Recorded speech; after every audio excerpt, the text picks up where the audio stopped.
आदेश दिया और पटरानी सहित अन्य रानियों से बोले कि ये तुम सब में सबसे छोटी है, इसलिए सबसे पहले उसे ही फूल चुनने का अवसर मिलना चाहिए। राजा की बात से पटरानी सहित अन्य रानियां सहमत हो गईं, तो 6वें नंबर की रानी फूल तोड़ने के लिए चंपा के पौधे के पास जाती है। राजा सहित वहां मौजूद सभी की उत्सुकता पूरे चरम पर थी। सभी ये देखने के लिए आतुर थे कि अब क्या होगा।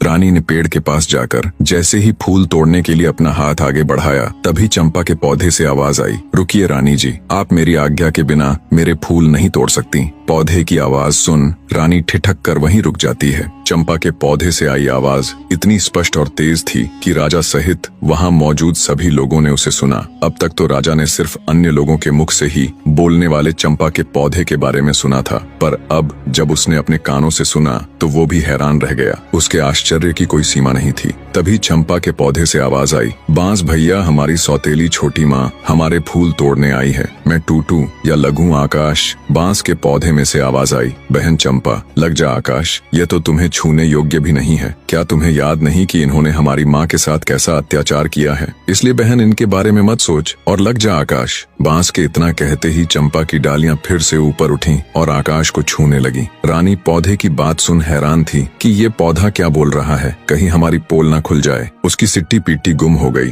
रानी ने सोचा, कहाँ तो फूल तोड़ने आई थी, फूल मिलना तो भाड़ में गया, यहाँ तो हमारा ही किया कराया उजागर हो रहा है। निराश हो चुपचाप वो एक चोर की तरह वापस आकर अपने स्थान पर बैठ गई, दुखी हृदय के साथ खुद में ही खोई। रानी राजलक्ष्मी के कानों में जब सौतेली माँ नामक शब्द पड़े तो उसके भी कान खड़े हो गए। चंपा और बांस की सारी बातें सुन उनका हृदय विचलित होने लगा। राजा सहित अन्य लोग भी सारी वार्तालाप सुन हैरान थे, पर किसी की समझ में अब तक कुछ नहीं आ रहा था। 6वें नंबर की रानी के आने के बाद 5वीं, चौथी, तीसरी और फिर दूसरी रानी